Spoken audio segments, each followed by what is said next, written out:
Muy buenos días. Les damos la más cordial bienvenida a todos los asistentes a la conferencia virtual Balance y Recomendaciones sobre la pandemia por COVID-19. Vamos a iniciar agradeciendo la presencia del doctor Óscar Raúl Ugarte Ubillús, director general de la Escuela Nacional de Salud Pública del Ministerio de Salud. También al doctor César Augusto Cabeza Sánchez, asesor de la jefatura del Instituto Nacional de Salud. También agradecer la presencia esta mañana del doctor César Munaico Escate, director general del Centro Nacional de Epidemiología, Prevención y Control de Enfermedades del Ministerio de Salud del Perú. Vamos a dar inicio a esta conferencia virtual con las palabras de bienvenida del doctor Óscar Ugarte Ubillús, director general de la ENSAP. Adelante, doctor. Obviamente a todos los participantes, un saludo de parte de la Escuela Nacional de Salud Pública y en coordinación con el Instituto y el Centro Nacional de Epidemiología, Prevención, CDC del Ministerio de Salud, han organizado esta conferencia virtual de balance y recomendación sobre la pandemia por COVID-19, habiéndose días atrás la presencia del primer caso de COVID el año 2020, o sea, hace 3 años ya.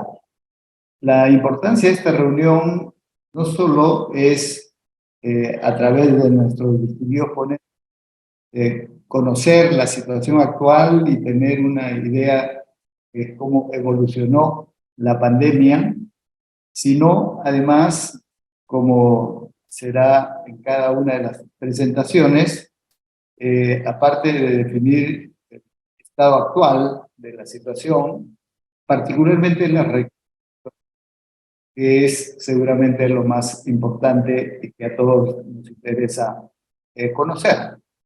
Pero quiero resaltar además que tanto la intervención del doctor César Munaico como director general y la del doctor César Augusto Cabezas Sánchez, director de la jefatura del Instituto Nacional de Salud, de larga experiencia en el Ministerio de Salud y por lo tanto han vivido esta experiencia del COVID muy de cerca, así como, y expresa además de un lado el INS y de otro el CDC,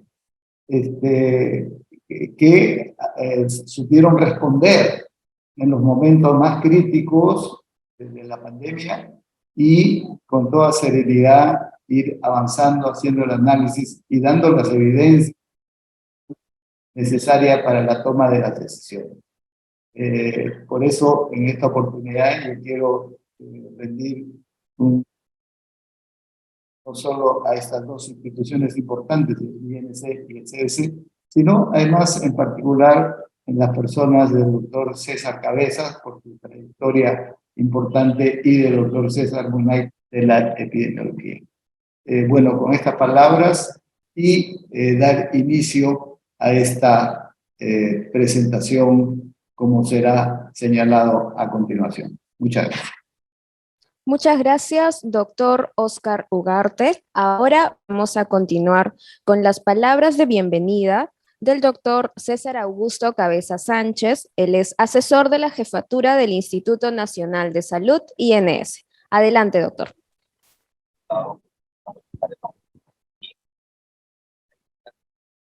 Buenos días, muchas gracias. Buenos días, doctor Ugarte.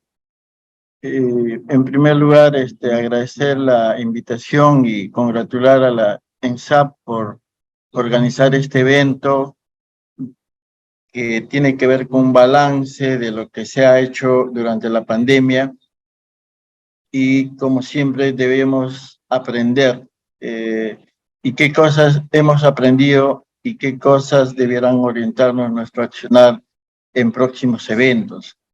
Estamos seguros de que vendrá otra pandemia, no sabemos cuándo, pero lo importante es estar preparados. Creo que es una gran oportunidad el aprender todo lo bueno y malo que ocurrió en esta pandemia, no solo en el país, sino también en el mundo.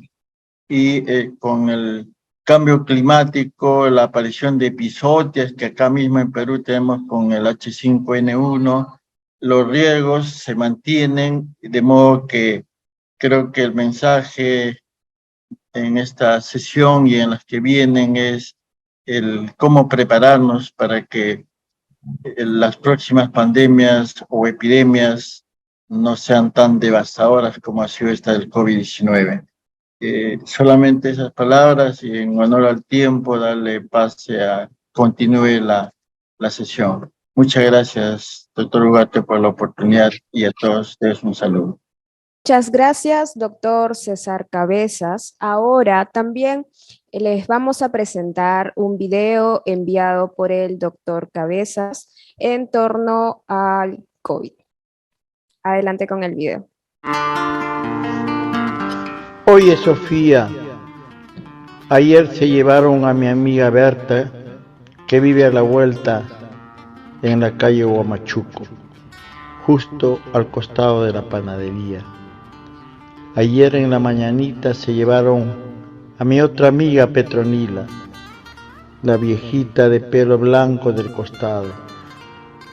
La subieron a una ambulancia verde con brillantes luces amarillas. Parece que ya no respiraba la pobre. ¡Sofía! Soñé con bolsas negras a mi alrededor y hoy amanecí con fiebre alta. Un moscardón de alas azules rozó mi cara, se posó en mis manos y me miró profundamente a los ojos. ¡Sofía! ¡Sofía! Ven rápido, ya no puedo respirar normal, pero te pido que no me lleven al hospital, por favor. Quiero ver junto a ti el nuevo amanecer, porque mis más queridas amigas ya no volverán jamás. María,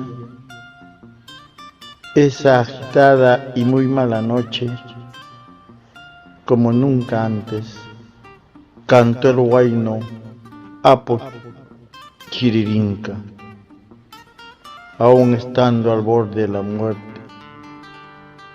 Y mientras su voz iba desvaneciéndose junto a los aerosoles del virus causante del COVID-19, pasaba esa interminable noche. ¡Que no me lleven!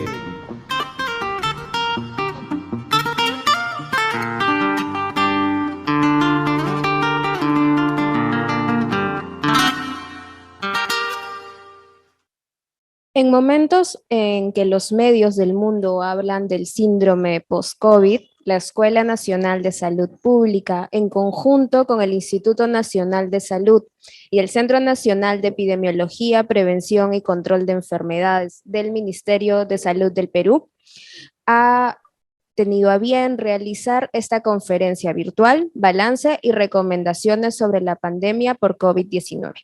Vamos a iniciar con las presentaciones. Primero vamos a tener la intervención del doctor César Moinaico Escate. Él es director del Centro Nacional de Epidemiología, Prevención y Control de Enfermedades, CDC, del Ministerio de Salud del Perú.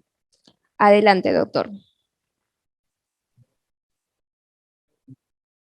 Muchas gracias. En primer lugar, saludar al doctor Oscar Ugarte Ubius, al doctor Cabezas, y a todos los presentes por el interés que tienen en estas conferencias. Voy a compartir mi pantalla. Ok, voy a tratar de un poco resumir en estos minutos lo que ocurrió ya hace 3 años, más de 3 años que tenemos ya de pandemia, y ver un poco dónde estamos actualmente.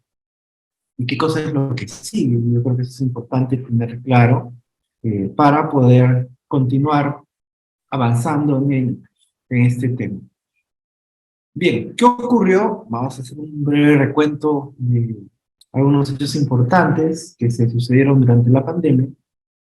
Y luego vamos a ir hablando de algunos retos y también de en dónde estamos, ¿no? Si ustedes recuerdan esta foto, ¿no? Cuando el presidente Vizcarra y la ex ministra de Salud salieron a presentar el primer caso de COVID, que el 6 de marzo, era una persona, un piloto de avión que había estado en Europa y regresó al país y con un síntoma respiratorio, ¿no? Y él, al haber escuchado bastante en los medios sobre el COVID, acudió a una clínica particular por 2 veces, ¿no? Y en la segunda vez, felizmente que fue identificado, ¿no? Y se le tomaron las muestras y resultó positivo, ¿no? De este caso se contagiaron, hubieron 3 generaciones de casos, se contagió otras personas, familiares y también amigos de esta persona. Y así es como ya se identifica que ya había transmisión comunitaria en el país. Luego, frente a la identificación del primer caso, ya se empezó a tomar algunas medidas. Se declaró el estado de emergencia nacional de aislamiento social obligatorio por 15 días, el 15 de marzo, ¿no? Ustedes recordarán, luego se decreta la cuarentena general y el cierre de fronteras, también el 16 de marzo, un día siguiente, Y así es como empieza la historia de la pandemia, ¿no? Y luego se han ido sucediendo diferentes otros eventos, ¿no? Que marcaron a lo que ocurrió durante esta pandemia, ¿no? Que después de la pandemia de 1918-19 ha sido una de las pandemias más grandes o que mayor impacto ha tenido en la humanidad. Hemos tenido la pandemia de H1N1 en el 2009, que en realidad fue una pandemia leve, moderada, y no tuvo un impacto grande como el que sí lo tuvo esta última, ¿no? Luego, obviamente, vino la primera ola llegó y golpeó al país, principalmente entró por Lima, y luego de ahí subió al norte, ¿no? Luego al centro, al sur, y una de las ciudades más golpeadas fue Loreto, ¿no? Que alcanzaron una prevalencia en su primera ola de casi el 70% en Quito, ¿no? 70%, 75% de prevalencia, y hubieron un número importante de fallecidos, ¿no? Además, obviamente, en las otras regiones que también fueron golpeadas por esta primera ola. Luego, la segunda ola pandémica, ahí pudimos experimentar el problema de la falta de oxígeno y la saturación de los hospitales, los servicios de salud, así como se vio también en la primera ola. Y esto pues ocasionó un impacto grande sobre el país, ¿no? Luego vino una noticia esperanzadora, que fue la llegada de las primeras vacunas, y con esta herramienta de salud pública muy antigua, ¿no? Hemos logrado tener un impacto importante sobre la reducción, ¿no? En los casos graves y en la mortalidad. Entonces, estos son eventos importantes que quisiera remarcar para que podamos recordar, ¿no? Es importante recordar lo que ocurrió y sobre todo analizar de manera crítica qué es lo que no hicimos bien, qué es lo que hicimos bien, correctamente, ¿no? Porque necesitamos aprender de lo que ocurrió con esta pandemia. Y yo creo que eso es muy importante para poder prever lo que puede ocurrir en el futuro, ¿no? Esto es clave, ¿no? Hay que aprender de lo que ocurrió y ser críticos también para poder mejorar, obviamente, la respuesta frente a otro evento de esta o de mayor magnitud que se pueda presentar más adelante. Un poco viendo ya la parte epidemiológica, hemos tenido 5 olas, ¿no? Y estas olas generalmente han afectado, ¿no? Si hablamos de casos, como ustedes pueden ver aquí, la curva epidémica, la primera ola en términos de casos y la segunda fueron casi de la misma magnitud.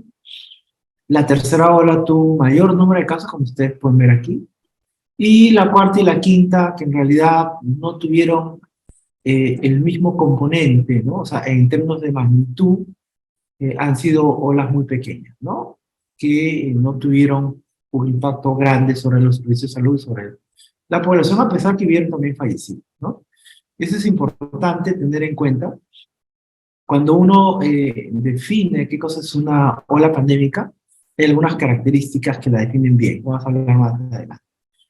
Generalmente, la mayor parte de casos, ¿no? En todas las olas, y esto era el patrón en todas las olas, eran personas jóvenes, adultos y adultos mayores eran los que más se infectaban, ¿no? Era la norma, básicamente, ¿no? Los que más se infectaban eran este grupo de población. Y obviamente en la tercera ola también se afectaron de manera importante, ¿no? A diferencia de la primera, la segunda y la cuarta y la quinta, también afectó a adolescentes y a niños, ¿no? De manera importante. Porque obviamente esta tercera ola fue causada por Omicron y que tenía una alta transmisibilidad, así como mecanismos de escape efectivos del sistema inmune. Esto es con respecto a los casos, ¿no? Con respecto a las hospitalizaciones, que es otro punto importante, ¿no? Durante la primera y segunda ola es donde hubieron mayor número de hospitalizaciones. Mucho menor en la tercera, ¿no? La tercera ola, acuérdense que se caracterizó básicamente por tener un número importante de casos, Y en términos de cuarta y quinta ola, no ha habido un número mucho menor de hospitalizados, ¿no? Inclusive debajo, pues, de los periodos entre olas, ¿no? Tanto de la primera como de la primera y segunda, y como la segunda y tercera, ¿no? Y bueno, ¿quiénes son los que se hospitalizaban? Y básicamente eran dos grupos, ¿no? Durante la primera ola y segunda ola, principalmente eran, pues, personas adultas mayores y adultas que tenían comorbilidades, ¿no? Luego, en la tercera ola, predominaron mucho más los adultos mayores, ¿no? Y también los adultos. Ya en la tercera, cuarta y quinta ola, básicamente han sido adultos mayores y algunos adultos que tenían comorbilidades, ¿no? Entonces es importante estos patrones que se han presentado con respecto a la hospitalización. Lo mismo ocurrió para pacientes hospitalizados en UCI, ¿no? En la tercera hubo un número mucho más grande, en la cuarta y la quinta menos casos, y básicamente el patrón ha sido en la tercera, también hubieron adultos y adultos mayores, pero ya en la cuarta y quinta principalmente adultos mayores. Y esto es importante entender, puesto que ya a partir de la segunda ola, ¿no? En febrero, que se empezó a vacunar, estas vacunas protegieron a la población, pero todavía los adultos, ¿no? Eran los grupos más vulnerables, ¿no? Si bien es cierto, estas vacunas redujeron de manera importante las hospitalizaciones y también la mortalidad en adultos mayores, ¿no? Por el tema de la senescencia inmune, estos adultos mayores entre los 70, 80 años tenían, ¿no? Un riesgo importante también de fallecer o de morir, ¿no? Pero principalmente aquellos que no tenían la dosis completa, ¿no? O aquellos que podían tener dosis completas pero que tenían varias comorbilidades de fondo. Entonces es importante entender quiénes son los grupos de riesgo para poder enfocarnos principalmente, ¿no? Igual la mortalidad, la primera y segunda ola causó una alta mortalidad, ¿no? Como ven acá, la tercera menos, la cuarta y la quinta mucho menor todavía. Y bueno, ¿quiénes fallecían? ¿No? Principalmente los adultos mayores, ¿no? También algunos adultos que tenían comorbilidades, ¿no? Y ya después en la primera y segunda ola, predominaban estos dos grupos, pero después en la tercera, cuarta y quinta, básicamente predominan los adultos mayores, ¿no? Entonces es un dato importante que hay que tener en cuenta, porque los adultos mayores es la población vulnerable, ¿no?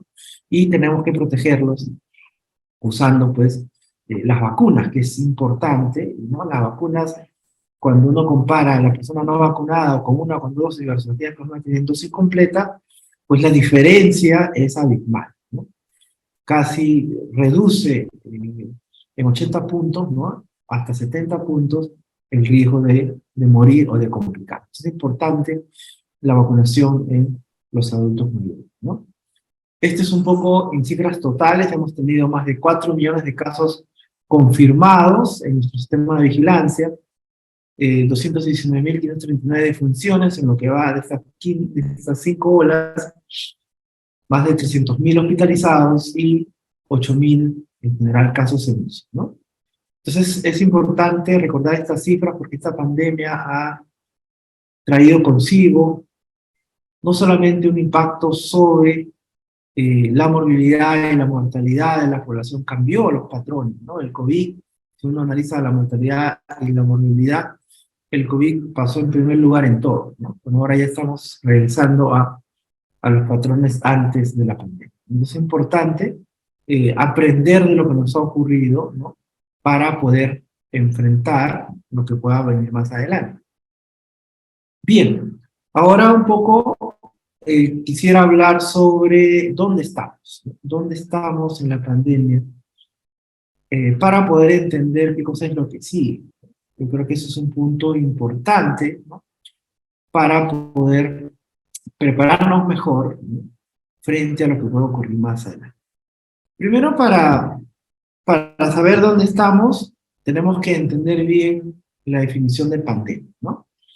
En esta lámina estoy mostrando la definición clásica, que es una definición que no cumple, ¿no? Los requisitos o no define adecuadamente una definición de pandemia, ¿no? Y esta definición está siendo cambiada ¿no? Ahora en la actualización del reglamento de sanidad internacional se va a cambiar esta definición, ¿no?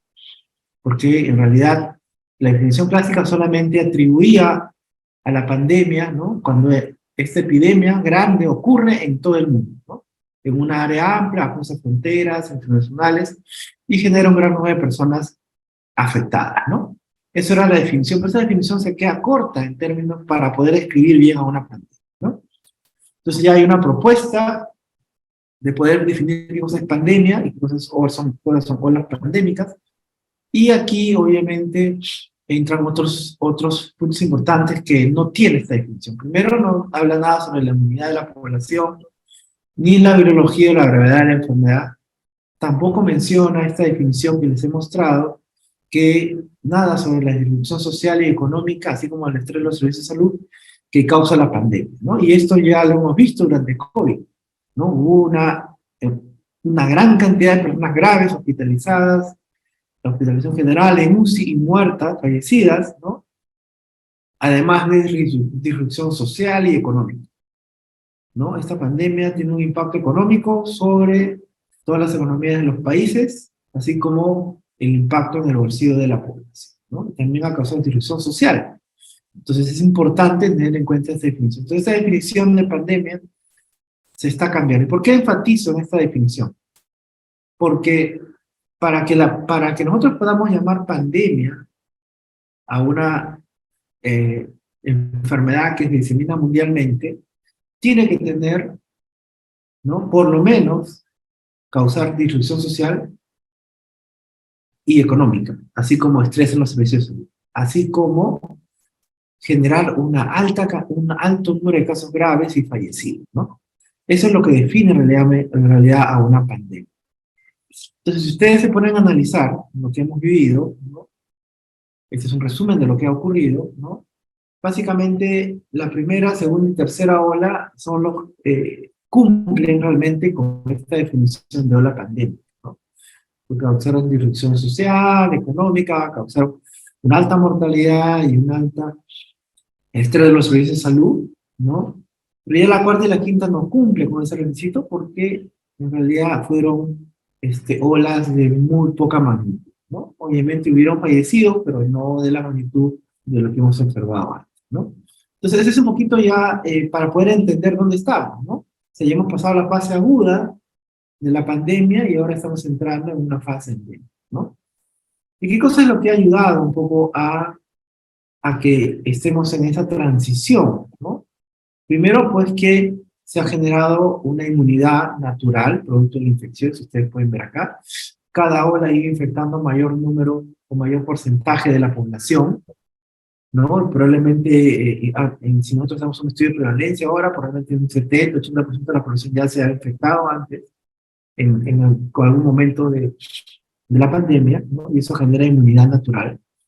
Pero si a eso le sumamos la inmunidad por vacunas, ¿no? Tanto la primera, segunda dosis y la tercera dosis y la cuarta ahora, ¿no? Entonces eso ayuda a tener un pool de personas en la población, ¿no? Y esto lo que va a ocasionar es que va a reducir, ¿no? El riesgo de casos graves, ¿no? Si ustedes pueden ver, al inicio, obviamente en la primera hora no tuvimos vacunas, solamente inmunidad natural, en la segunda ola sí empezó la vacuna, tanto en la tercera como en la cuarta, y si ustedes pueden ver, eso se relaciona directamente con el menor impacto que ha tenido en las siguientes horas, ¿no? Entonces, la vacunación es clave, la vacunación es importante, porque nos va a ayudar a ya acelerar esa transición hacia la fase endémica, ¿no? Que obviamente no significa que el COVID ya va a desaparecer, ¿no? Va a continuar con nosotros y también va a producir epidemias, obviamente de menor magnitud que las olas que hemos tenido, ¿no? Y si vemos en términos de cifras, ¿no? La letalidad, miren, que era de 8.96%, ¿no? Ha ido bajando. Entre la primera y segunda ola se mantuvo alta, bajó en la tercera la letalidad, tanto en la cuarta y en la quinta la letalidad fue menos de un punto, ¿no? Menos de 1%. Lo mismo en la tasa de mortalidad, hemos tenido 26 por 100.000, 10.000 habitantes, luego ha ido, subió en la segunda ola y luego cayó en la tercera y en la cuarta y en la quinta ha sido muy baja, ¿no? Lo mismo la ocupación de camas en UCI, en la primera ola, bueno, no tenemos ese dato, pero asumimos que era 100%, luego en la segunda, es el máximo, ¿no? Que hubo en la semana, en una semana, luego ha ido bajando, pues y ya hemos tenido, pues en la cuarta y la quinta, pues un menor número de ocupación. Entonces, la saturación de los servicios de salud se presentó generalmente en la primera, segunda y tercera ola, ¿no?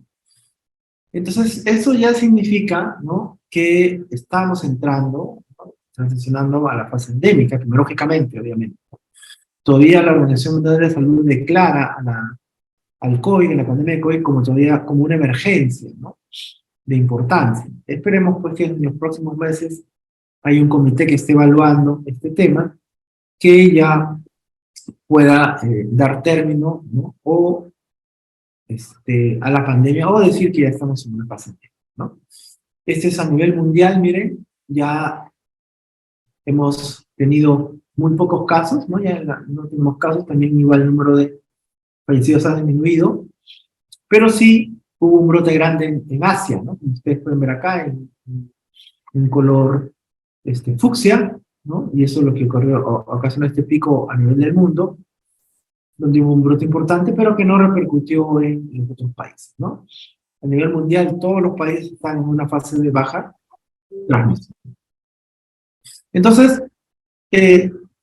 estamos ya transicionando a esa fase endémica, pero tenemos que hacer esa transición de manera organizada y ordenada, ¿no? Porque se ha visto en otras pandemias que cuando ya dicen, ok, se acabó el COVID, o se acabó la pandemia, y luego vemos que incrementan los fallecidos o los casos complicados, ¿no? ¿Por qué? Ahorita vamos a explicar. Entonces, ya estamos entrando a la fase endémica, y entrar a una fase endémica, ¿qué factores son los que influyen? La inmunidad, obviamente la inmunidad natural, ¿no? Y también influyen las intervenciones, principalmente la vacunación, ¿no? La vacunación.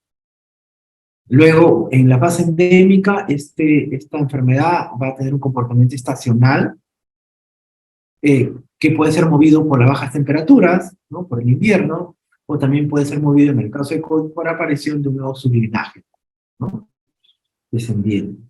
Y también tiene que ver con la transmisión del virus, como ya les decía, ¿no? Entonces es importante tener en cuenta eso, ¿no? Ya casi esto es lo que nos espera. Y durante una fase endémica, básicamente hay tres tipos de endemicidad, ¿no? Si hablamos a nivel individual, obviamente la ocurrencia de casos, ¿no?, solamente produce un mínimo cambio en la economía y en el comportamiento de las personas, porque va a haber epidemias, pero no de la gran magnitud que hemos tenido antes, ¿no? Desde el punto de vista epidemiológico, el COVID va a coexistir, ¿no?, va a seguir viviendo con nosotros, pero ya a niveles que pueden ser predecibles, ¿no? Y ya no se requiere, pues, una intervención amplia, ¿no?, como lo hemos visto en la pandemia. Pero sí se requiere mantener algunas intervenciones, y una intervención de ellas importante es la vacunación, ¿no? Y en términos de endemicidad económica, obviamente ya no va a haber ese impacto que hemos tenido durante la primera, la segunda y la tercera ola, ¿no?, en términos económicos, ¿no? Y bueno, las actividades económicas y todo va a volver a la normalidad, ¿no? Entonces ese es un punto importante que hay que tener en cuenta. Entonces, estamos en una transición a la fase endémica, pero eso no significa que ya el COVID se acabó, ¿no? No significa que ya el COVID se acaba. Va a continuar generando epidemias, ¿no? Y depende mucho, pues, de si estamos en invierno o de que aparezca una nueva sublinaje de la variante Ómicron, y que pueda generar, pues, una epidemia en algún lugar, ¿no? Pero esas epidemias pueden causar mortalidad, pueden causar casos graves si es que la población no está vacunada. Bien, para ir terminando ya, ¿cuáles son los retos que tenemos, no? Yo he enfocado en 5 retos importantes. Obviamente hay más, pero me quiero enfocar en esto. Primero, prepararnos para la transición a la fase endémica, ¿no? Te dirán, bueno, si en la fase endémica ya no va a haber ningún problema, pero no, tenemos que prepararnos para transicionar de forma adecuada. Preparación frente a la próxima pandemia, ¿no? Eso es importante, ¿no? Tenemos que prepararnos para la próxima pandemia. tenemos que empezar a implementar, ¿no?, la estrategia de una salud. También a nivel mundial tenemos retos, ¿no?, como la revisión y actualización del Reglamento Central Internacional y el órgano de negociación intergubernamental con el borrador C, que ahorita voy a explicar, ¿no?, que son retos importantes. En términos de prepararnos para la fase endémica, tenemos el reto de la vacunación, ¿ok? Tenemos el reto de tratar de mantener que las poblaciones, la población que ha aprendido, por ejemplo, o con la vacuna, tenemos que seguir insistiendo para que se puedan usar este tipo de medidas en determinados escenarios. Y también hay que organizar los servicios de salud. También hay otras cosas importantes que tenemos que poder revisar, la desinformación también, tenemos que potenciar también la telemedicina, ¿no?, y la educación médica. Tenemos el reto de el efecto largo de COVID, ¿no?, el post-COVID, y tenemos las desigualdades en los servicios de salud, ¿no? Entonces es importante tener en cuenta estas cosas para poder hacer una buena transición. Bien, el tema del reto de las vacunas es importante. Si ustedes pueden ver aquí, en los adultos mayores hay una mayor receptividad con respecto a las vacunas, pero después se cayó, ¿no? No tenemos buenas coberturas con cuarta y con la bivalente. Estamos, en el Ministerio de Salud estamos trabajando de poder llegar a toda la población, pero ya la población ha ido modificando su comportamiento, ¿no?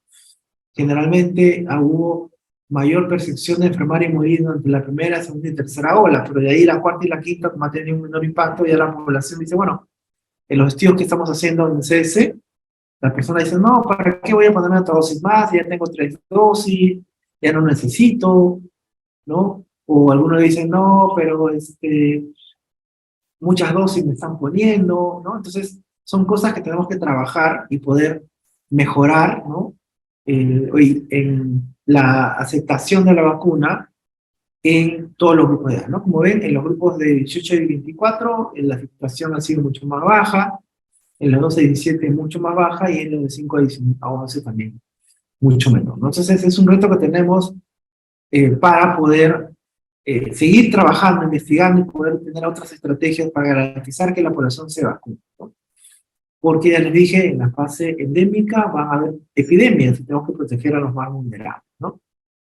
El otro tema es la toma de decisiones, ¿no? Si bien es cierto, se aprendieron algunas cosas importantes como el uso de mascarilla, que debe continuar si la persona tiene síntomas respiratorios o en caso de incremento de casos, ¿no?, de una epidemia o de un brote grande, ¿no?, de COVID, también usar la mascarilla.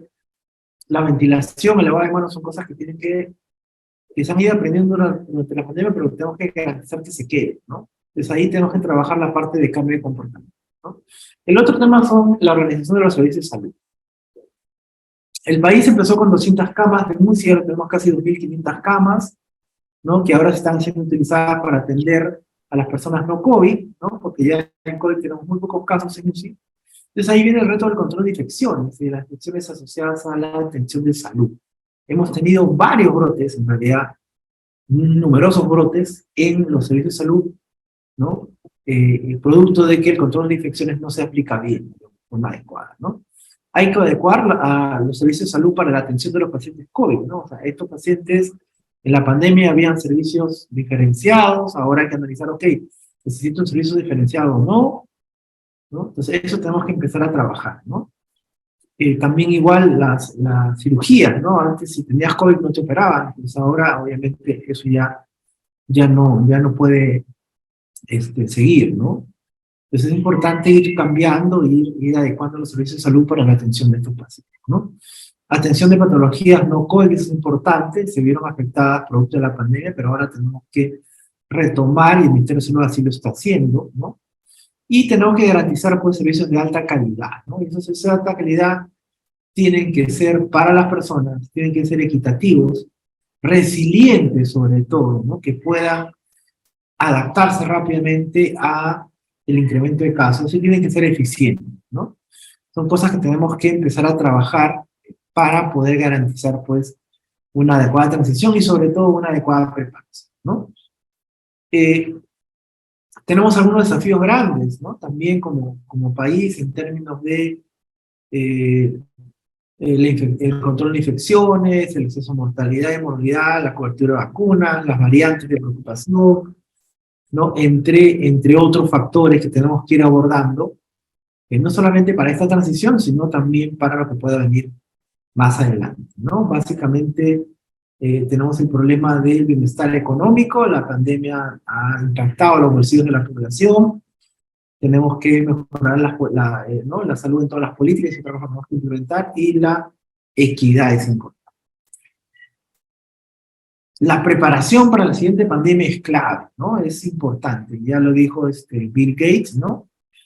Esta no va a ser la última pandemia que afrontemos, ¿no? Van a venir otras pandemias, y para eso es importante prepararnos, ¿no? Primero, mejorar el liderazgo para una salud global, eso es importante.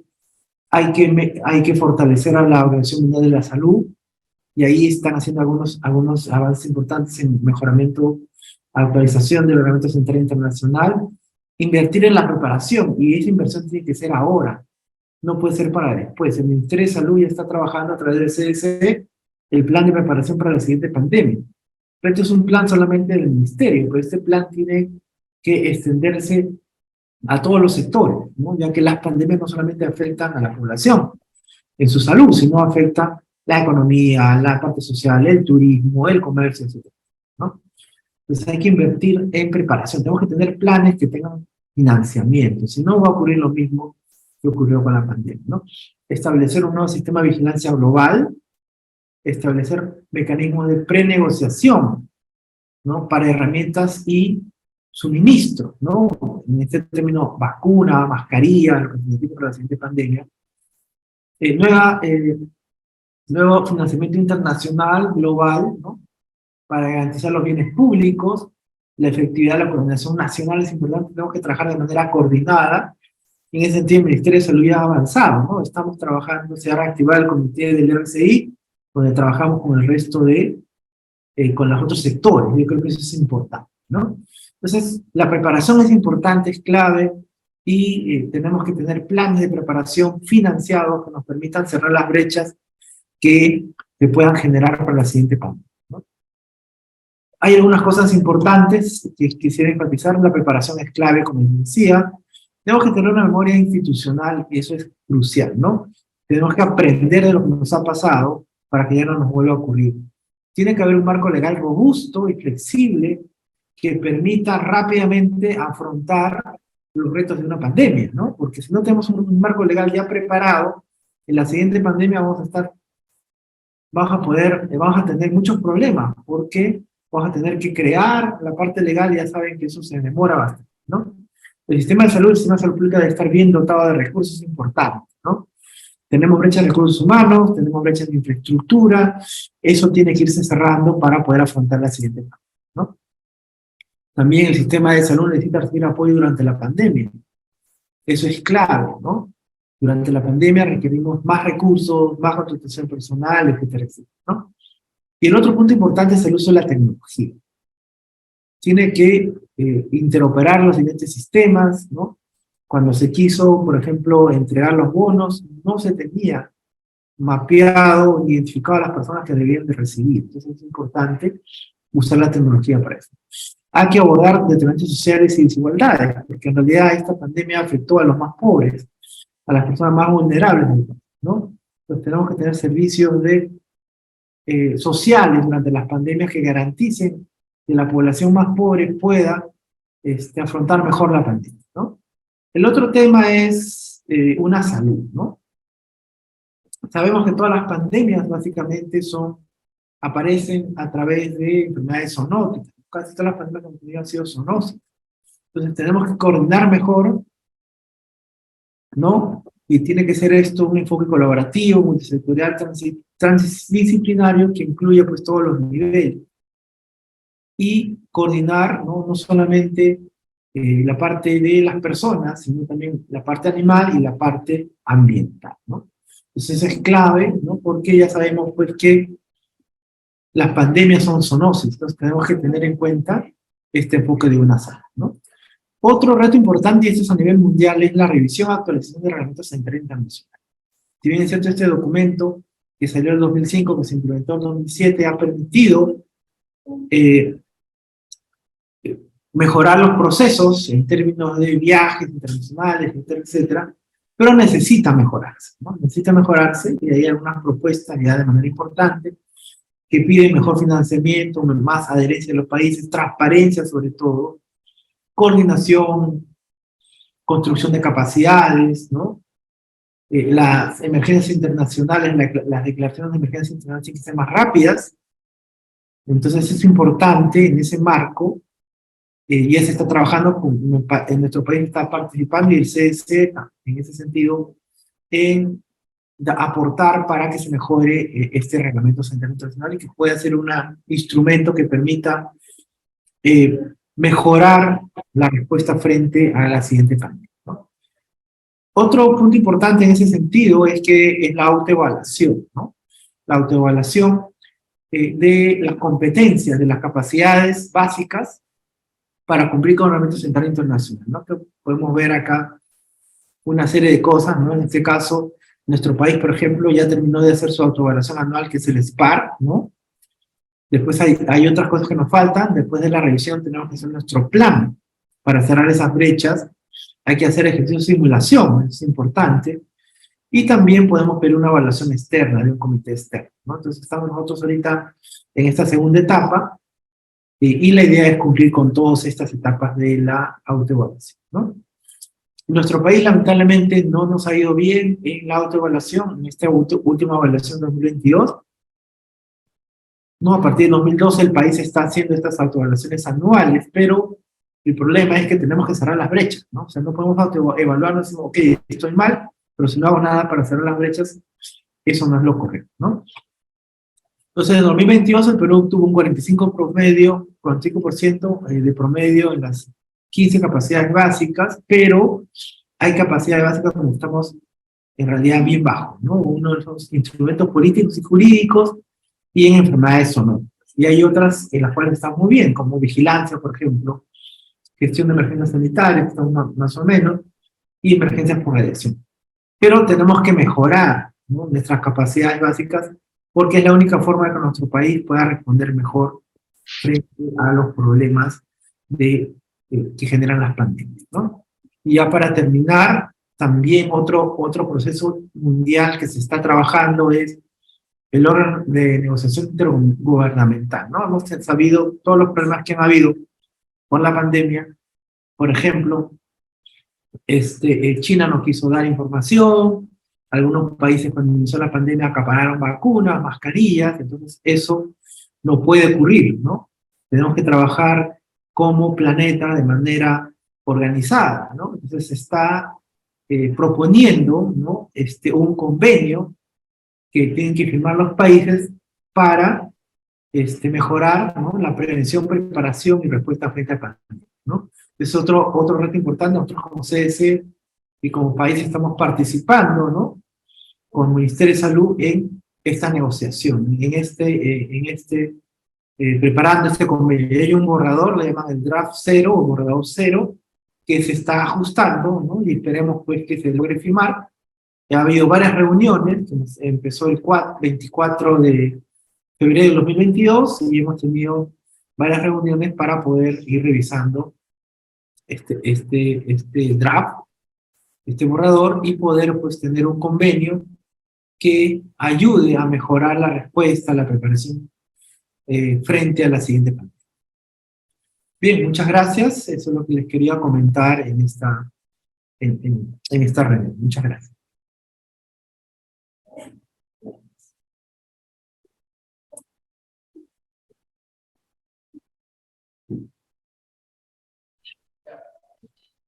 Muchas gracias por su intervención, doctor César Munaico.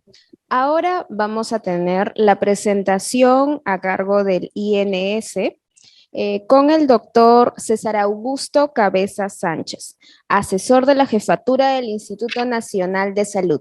Adelante, doctor. Hablar sobre aporte del INS en la lucha contra el COVID-19 en la pandemia, que justamente yo tengo la ventaja de que estoy hablando ya sobre los aportes que ha dado el doctor César Munaico, de modo que vamos a centrarnos en las cosas que el instituto ha contribuido en esta lucha contra la pandemia. El Instituto Nacional de Salud, su misión es el de promover, desarrollar y difundir la investigación científica y tecnológica y la prestación de servicios en varios centros, ¿no? Tiene 6 centros, pero en esta pandemia básicamente quienes han contribuido más es el Centro Nacional de Salud Pública, el Centro de Producción de Biológicos y el de Salud Ocupacional. Evidentemente los otros centros también han tenido que ver, pero fundamentalmente el Centro Nacional de Salud Pública, que tiene que ver con enfermedades transmisibles y no transmisibles, es la que ha dado un mayor aporte. Entonces el Centro Nacional de Salud Pública básicamente tiene las funciones de evaluar para informar la toma de decisiones y políticas públicas, tiene una unidad de análisis y generación de evidencias y una unidad de intervenciones estratégicas. En investigación y desarrollo de tecnología, ahí están los laboratorios de referencia, las unidades de apoyo genómica, y la vigilancia en salud pública a través de la Red Nacional de Laboratorios de Salud Pública y Sistemas de Información. Entonces, con la pandemia, las respuestas fueron proporcionales al reto. Tras el inicio de la pandemia, en el Perú solo había 4 laboratorios públicos haciendo el diagnóstico molecular. Había una limitación en cuanto a reactivos, equipo y personal. La secuenciación genómica en realidad solo era para proyectos de investigación y las investigaciones operativas estaban de acuerdo a las prioridades establecidas previamente, y como siempre habían falta de fondos para el desarrollo de productos innovadores y sobre todo un problema que no solo es del instituto sino de todo el país, es que no tenemos la capacidad tecnológica en el país como para hacer el escalamiento de algunos prototipos que se han desarrollado durante esta pandemia. Luego de 2 años, se ha logrado tener 129 laboratorios de biología molecular para el diagnóstico de SARS-CoV-2. De ellos, son 5 del INS, 28 son de laboratorios regionales, 13 laboratorios del MINSA que están en los hospitales, y hay 64 privados, ¿no? Y acá ha sido también importante la participación de los laboratorios privados para complementar el diagnóstico de COVID durante la pandemia. También se han implementado 3 laboratorios móviles que se ha llamado COVID-MASCA, que significa buscando al COVID, y un laboratorio de GenMASCA que estaba destinado al secuenciamiento y ha recorrido varias áreas del país. Se han evaluado más de 128,000 muestras para hacer el secuenciamiento, y estas muestras procedían de todo el Perú. Y este carrito está en Sullana, en Huánuco, en Madre de Dios, en Junín, etcétera, complementando las capacidades limitadas que podían haber en las regiones. Y el aprendizaje es que este carrito, que es un laboratorio de biología molecular móvil, el día de ayer hemos estado en las playas de Asia, en el sur, viendo este problema de la epizotia por influenza aviar en lobos marinos, ¿no? Entonces esto ya es un aprendizaje que queda para la vigilancia de otros agentes que tienen potencial pandémico. También se han implementado 37 puntos de diagnóstico molecular, pruebas con equipos que ya tienen una fácil manipulación, y estos equipos se han distribuido en varias zonas del país. Era una tecnología que acá al comienzo de la pandemia se empezó a desarrollar y que actualmente está en el mercado, ¿no? Es una pruebas isotérmicas también que se han podido desarrollar inicialmente en el Perú, pero que sin embargo esa falta de capacidad tecnológica que tenemos como país no permite que estos prototipos puedan ser escalados y poder cumplir el objetivo de atender el primer nivel de atención.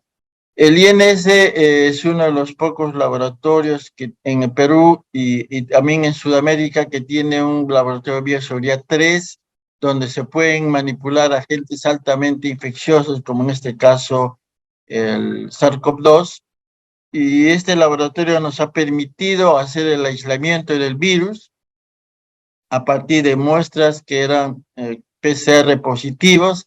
Se han cultivado estos virus porque incluso habían personas antivacunas que decían que el virus no existía, que era un invento. Es importante tener la evidencia científica que este virus sí existía y que se logró aislar a partir de muestras de pacientes de hisopados nasofaringeos.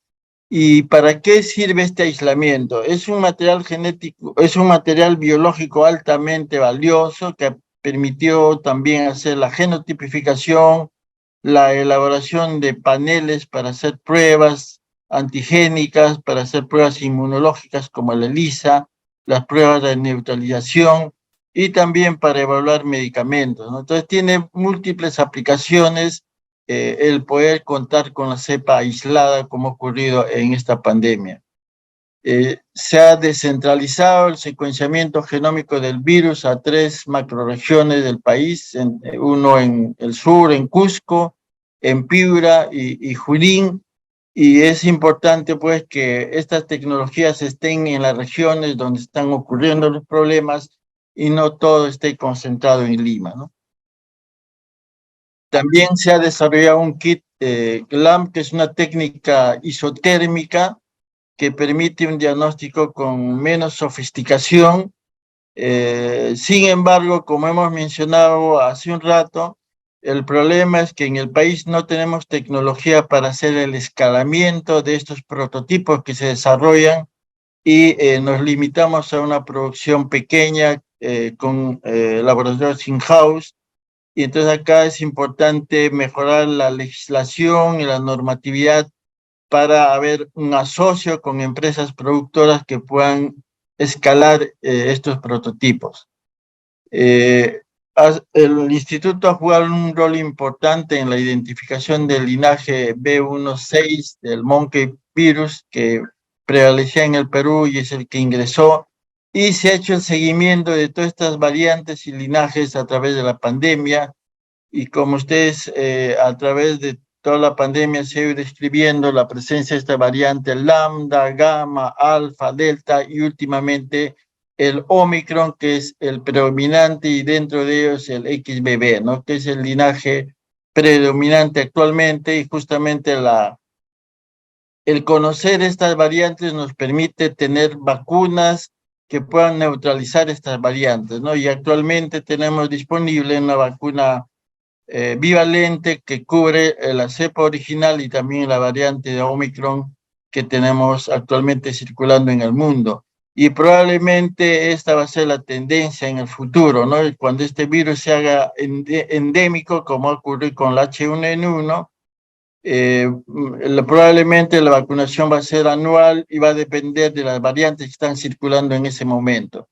Es todo un proceso complejo el determinar estos sublinajes, pero la importancia de esto es que pues orienta a qué variantes y sublinajes están circulando para que las vacunas que las neutralizan sean las apropiadas. Acá tenemos este sublinaje BA1, BA2, y como ustedes ven acá, se han ido subdividiendo y también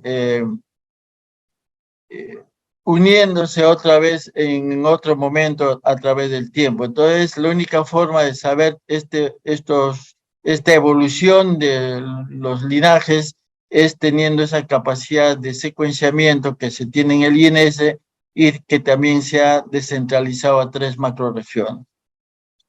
Una cosa importante también es de que debemos estar preparados para las próximas pandemias, como ha mencionado el doctor Munaico.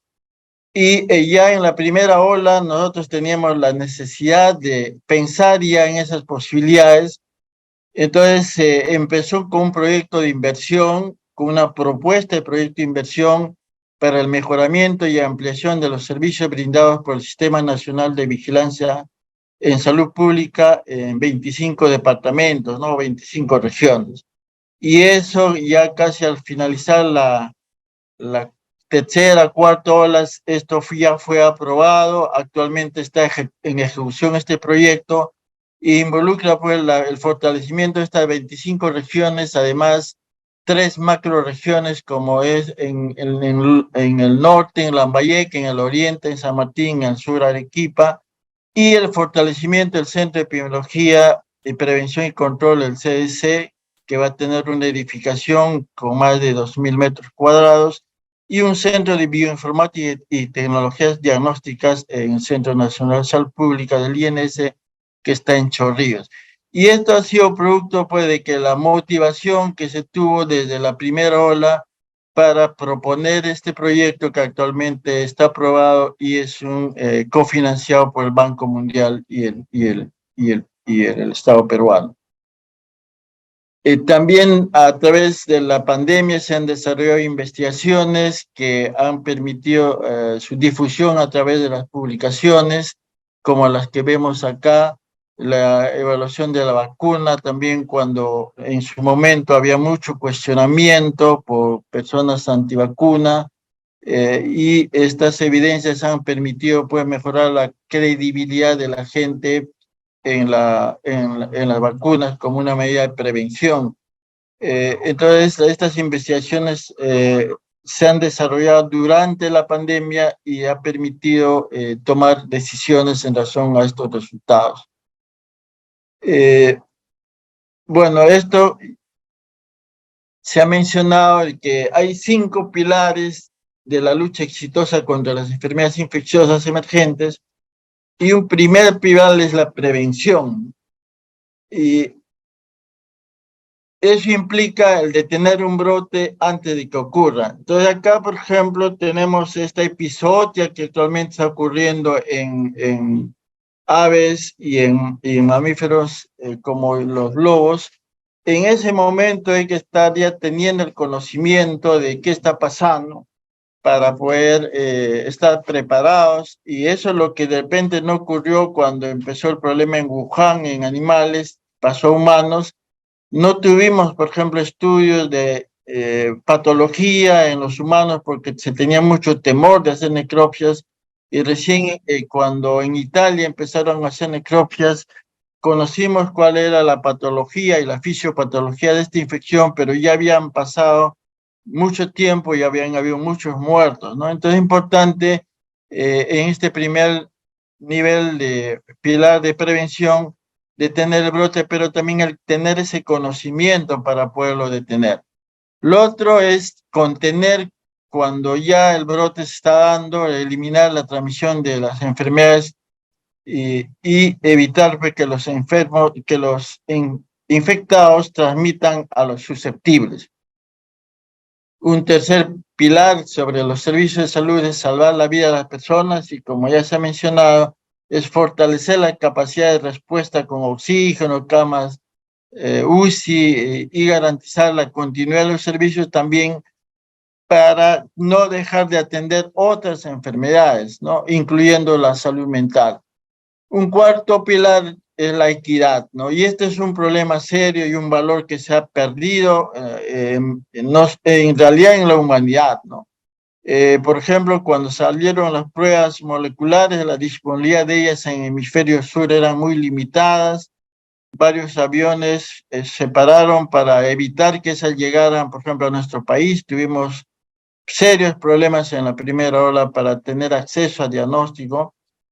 Y cuando salió la vacuna, también los países del hemisferio norte ya lo tenían, ya estaban vacunando, y pasaron meses para que tengamos disponibles esas vacunas en el hemisferio sur.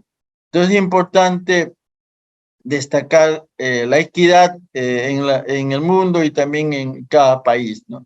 Por otro lado, el quinto pilar es la innovación y la difusión global, desarrollar, pues producir nuevas terapias, nuevas vacunas, nuevas tecnologías, y para eso es importante mantener redes nacionales e internacionales que nos permitan escalar los prototipos que se desarrollen tanto en medicamentos, en vacunas y en pruebas de diagnóstico.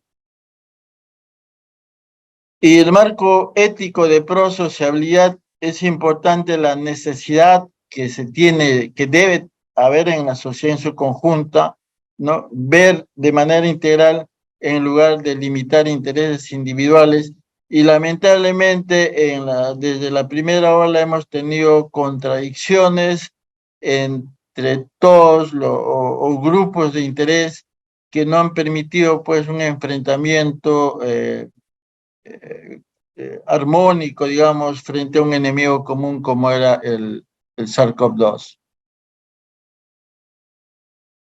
Entonces es importante destacar, como ya se ha mencionado también, que respuesta a un nuevo brote para controlar la transmisión es importante la oportunidad, ¿no? Para evitar este crecimiento exponencial que haya de infecciones, identificar los casos, rastrear los contactos, aislamiento y cuarentena, son cosas que debiéramos evaluar en el contexto de nuestro país y en el mundo para poder mejorar esa respuesta, ¿no?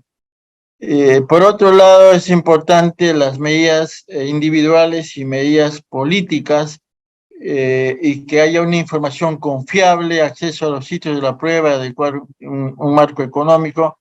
Son cosas que se han venido haciendo durante la pandemia y creo que es la oportunidad de sistematizar todas esas respuestas para estar preparados en próximos eventos.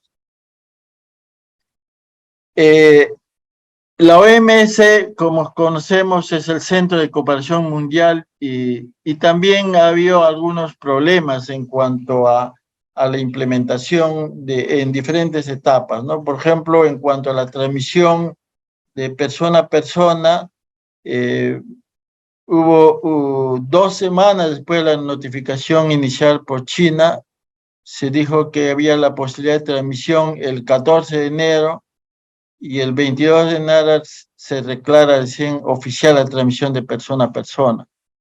Otro punto es la emergencia de salud pública internacional. El 22 de enero se convocó una reunión de especialistas y representantes y se negaron a dar una rápida declaración. Una semana después recién se dio esto difundiendo de manera global.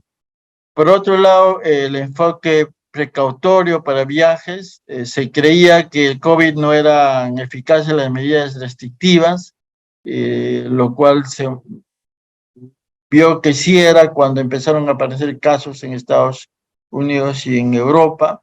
En cuanto al uso de mascarillas faciales, también previamente solo se usaba en entornos médicos y personas sintomáticas. No hubo esa recomendación y después ya el 5 de junio se hizo esta advertencia, ¿no? Por otro lado, la transmisión aérea yo creo que ha sido un aporte importante, que la transmisión no solo era por las gotículas, sino por aerosoles. Esto es un enfoque que tiene una publicación de la revista Lancet que hace un análisis neutral, digamos, de lo que ocurrió para aprender para próximas pandemias, y esto está publicado en la revista Lancet que salió el año pasado. Y esto para destacar la importancia que tiene la transmisión por aerosoles, que ha permitido pues una transmisión más rápida, más aún en espacios cerrados del SARS-CoV-2.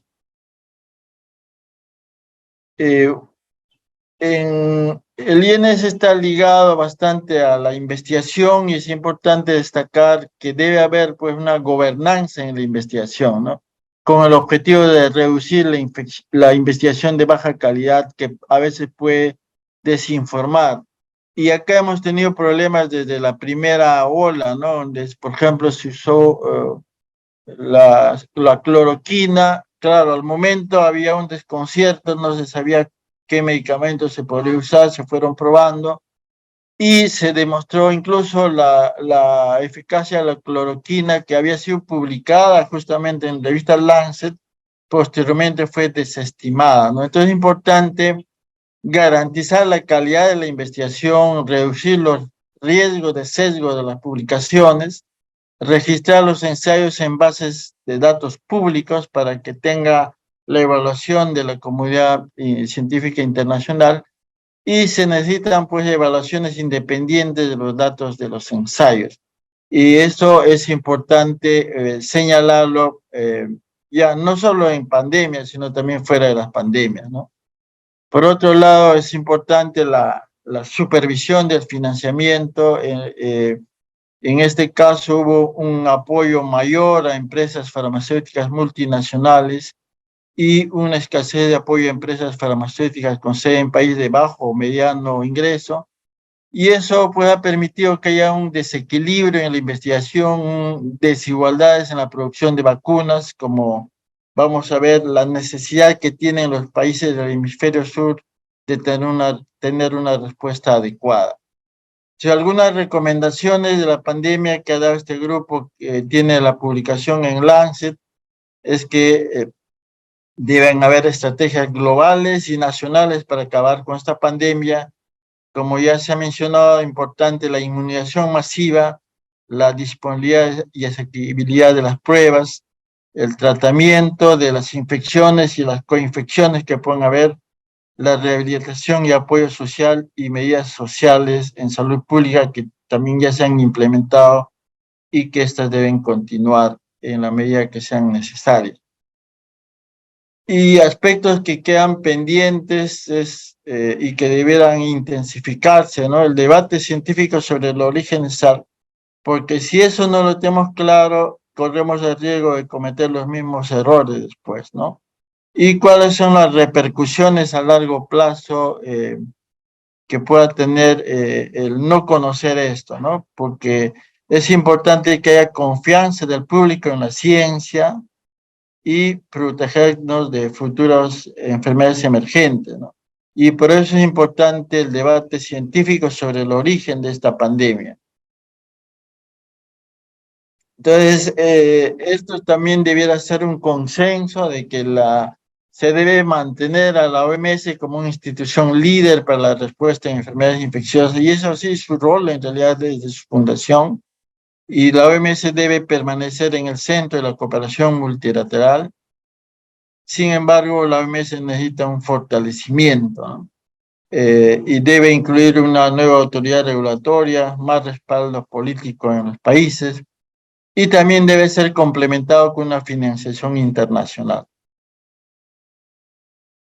Adicionalmente, se debe establecer un acuerdo mundial contra la pandemia y fortalecer el reglamento sanitario internacional.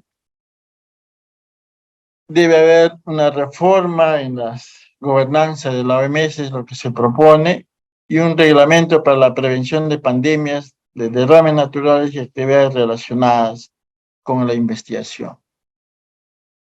Ya ha mencionado César, el fortalecimiento de los sistemas nacionales de salud e incrementar las inversiones en salud primaria y pública, que ha sido un problema de la atención primaria, que se ha resucitado la necesidad, digamos, para controlar problemas tan serios como los que hemos vivido.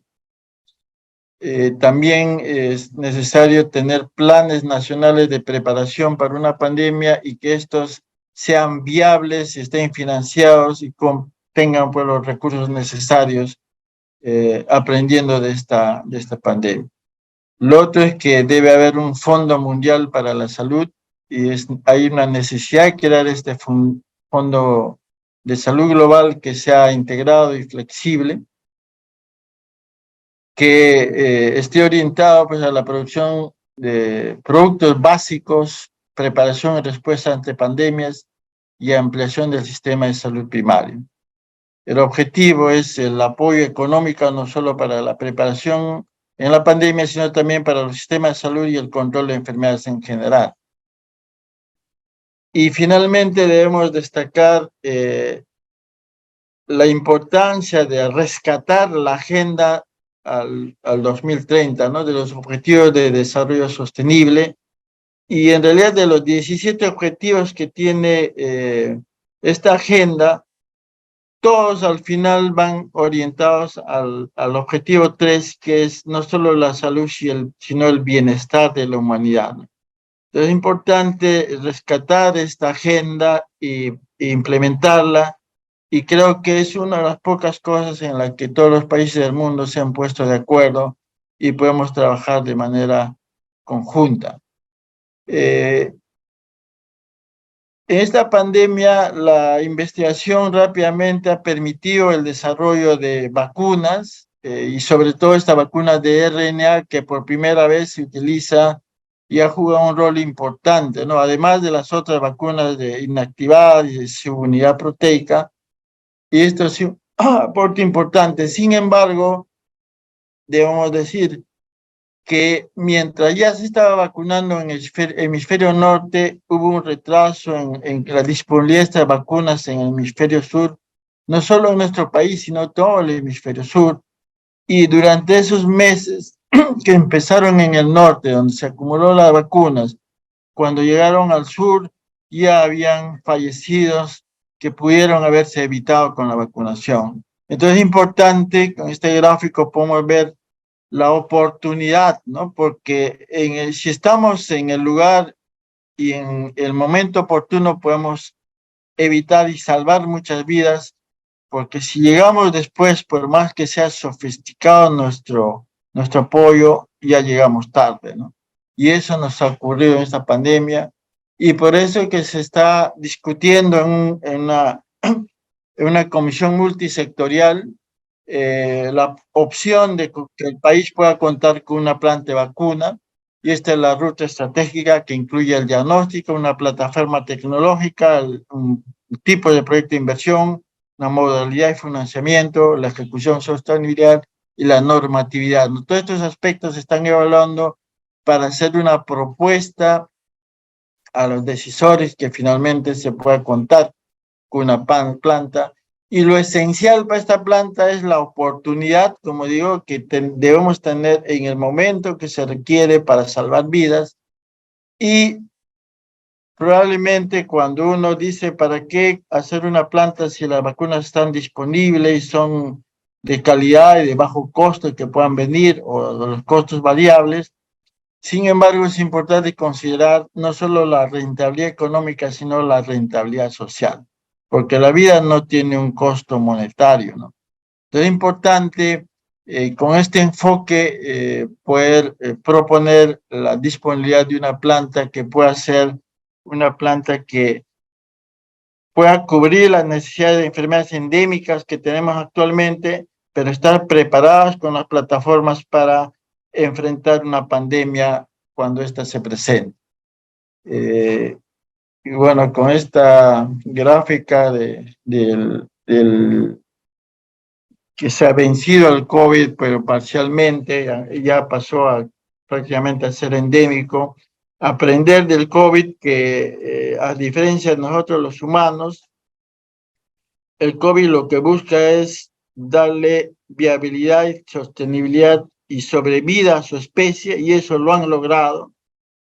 Han cobrado muchas vidas, pero ahora ya van a pasar a la fase endémica y van a vivir permanentemente.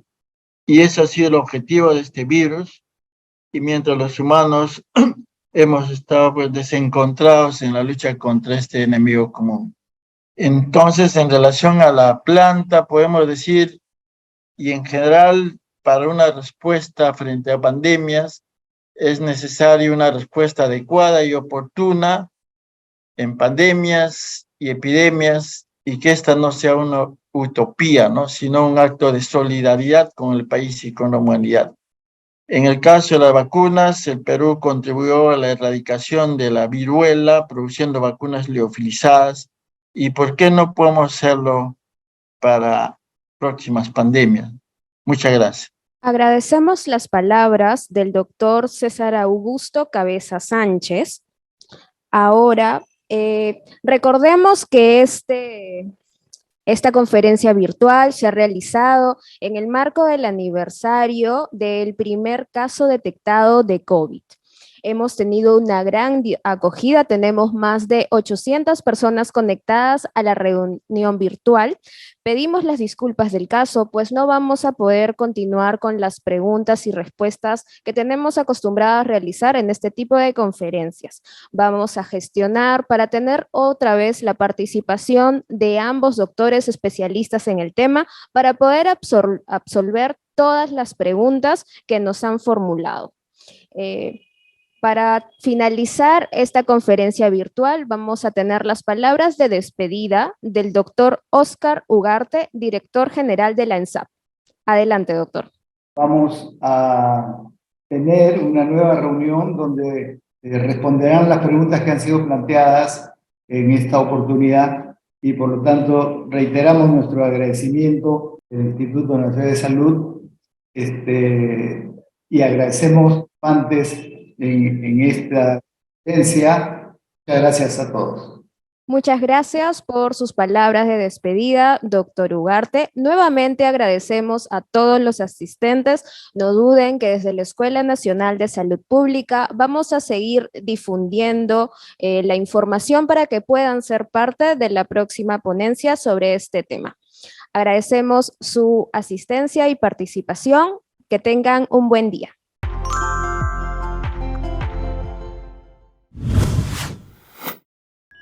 Bicentenario del Perú, 2024. Gobierno del Perú.